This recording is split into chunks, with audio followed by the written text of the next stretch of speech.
Welcome to the first in a series of podcasts exploring human rights in BC, presented by VIARC, the Vancouver Island Human Rights Coalition. VIARC is a community-based nonprofit agency located on the traditional territory of the Lekwungen peoples, now known as Victoria, BC. We help individuals and organizations uphold and promote human rights through advocacy, support, and human rights education. If you feel you may have been unfairly treated or discriminated against for whatever reason, or would like to contact one of our advocates, please send us an email at contactvihrc@gmail.com or call 250-382-3012. You can also find more information on our website, vihrc.com, or follow us on Facebook or Twitter. The theme of this podcast series is discrimination based on race. But in this first episode, we'll introduce the more general topic of how the BC Human Rights Code protects against all kinds of discrimination. We'll discuss what kinds of discrimination the code protects against and explore what a human rights complaint looks like in a case before the BC Human Rights Tribunal. First, though, a quick disclaimer. This podcast does not contain legal advice. It contains a general discussion of certain legal and related issues only. If you require legal advice, please consult with a lawyer. Our first question is, what is the BC Human Rights Code, and what is the Human Rights Tribunal? The BC Human Rights Code is a piece of provincial legislation that protects people against discrimination in BC. We will call it the Code for the remainder of the podcast. Because it is provincial legislation, it only covers areas that are regulated by the province.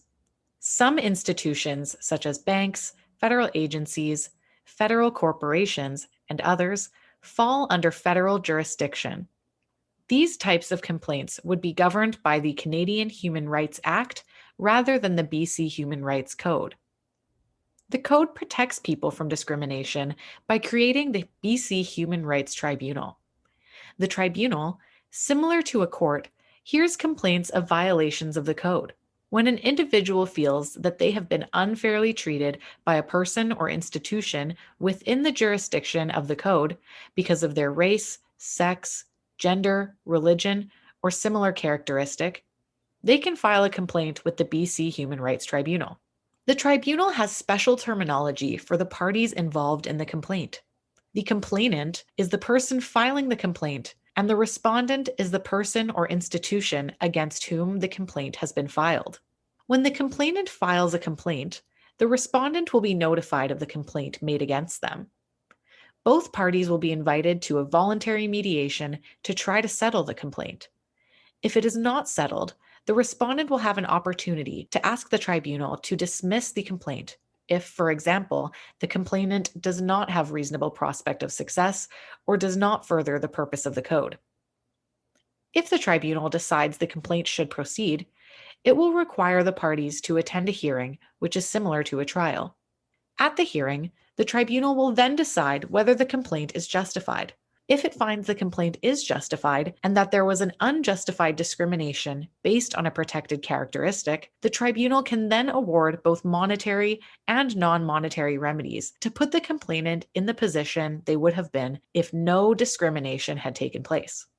The remedy will focus on the individual complainant and may involve ordering the respondent to grant the complainant a service that was denied to them or awarding damages for lost wages. An important remedy is for injury to dignity, feelings, and self-respect. The tribunal awards these damages to compensate the complainant for the emotional harm and indignities caused by the discrimination. In rare circumstances, the tribunal may punish a party for bad behavior by ordering them to pay the other party's legal cost. Our next question is, what counts as discrimination under the code?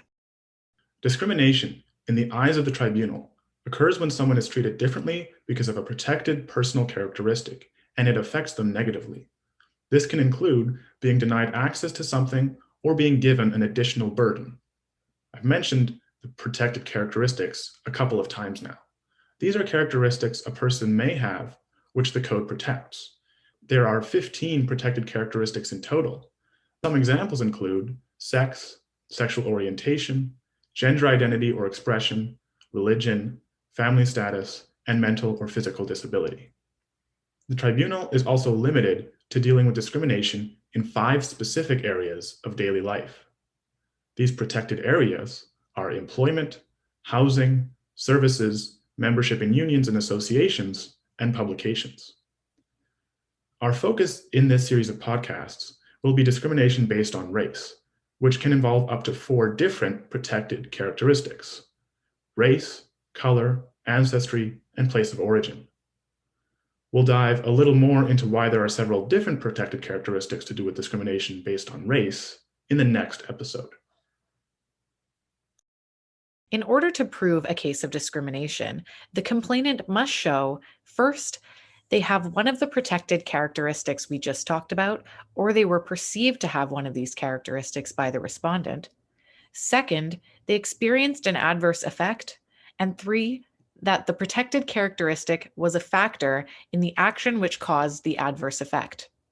The first point, having a protected characteristic, is usually not difficult to prove, but it can be sometimes difficult to understand why the code protects merely perceived characteristics. For instance, someone can be discriminated against based on a perceived place of origin, even if they do not actually come from somewhere abroad, or face stereotypes from that perceived place of origin. This makes sense when we think about the purpose of the code to protect against any kind of discrimination. Therefore, to prevent the discrimination from happening, the tribunal accepts that discrimination still took place, even if the complainant was merely perceived to have that characteristic. The second point, experiencing an adverse effect, is also usually straightforward. A recent tribunal case can help explain what an adverse effect is. In this case, an employee at the BC Ministry of Justice suffered discriminating comments and slurs because of his race. Supervisors referred to him as a lazy black man and reprimanded him more than other employees for similar mistakes. The harassment continued over several years, and the toxic work environment forced the employee to quit his job. The harassment, slurs, and rude comments, unfair performance reviews, as well as losing employment and the difficulty finding new employment are all adverse effects of the discrimination. The third point, that the characteristic was a factor leading to the effect, means that the complainant does not need to show that the characteristic was the complete cause or even the primary reason for the adverse effect. This can be very difficult to prove legally. Instead, the tribunal merely asks the complainant to show how the characteristic played a role in causing the adverse effect and factored into the respondent's actions. Here is a recent example of how a characteristic can play a role or be a factor leading to the adverse effect. In this case, the protected area was tenancy. A landlord attempted to evict an Indigenous tenant for smudging inside her apartment. Smudging is a traditional and sacred practice for many Indigenous peoples. Therefore, smudging formed a part of the complainant's race, ancestry, and place of origin. When the landlord evicted her for smudging, this really meant he was doing so because of her race, ancestry, and place of origin, and so it amounted to discrimination on the basis of those protected characteristics. Establishing a link between the protected characteristic and the adverse effect can still be the most difficult of the 3 points to prove. When someone does something discriminatory, only that person can know exactly what went on inside their head and what factored into the decisions or actions. However, the complainant has some advantages. First, the complainant does not need to prove an intent to discriminate. It is sufficient to show that discrimination occurred, whether it was intentional or not. This is because the tribunal uses a claimant-centered approach, focusing on the adverse effects of discrimination on the claimant, rather than the intention of the respondent. Also, the complainant must only prove these 3 factors on a balance of probabilities, which means the tribunal must find it more likely than not that the discrimination took place. As a final note, the tribunal decides whether or not there is racial discrimination based primarily on the effect of the conduct on the claimant. This means the tribunal takes into account all different kinds of discrimination, and the discrimination does not have to be a single, direct, and obvious case of discrimination. Sometimes discrimination can be indirect or systemic, which means that the discrimination is ingrained within a structure of a system or organization. The tribunal takes all these different kinds of discrimination into account. In our next episode, we will discuss in detail what it takes to prove a case of discrimination based on race. We'll discuss those 4 different protected characteristics, how they interact with each other, and how the tribunal sometimes infers racial discrimination. This has been Lauren and Nico with the Vancouver Island Human Rights Coalition. Stay tuned for our next episode.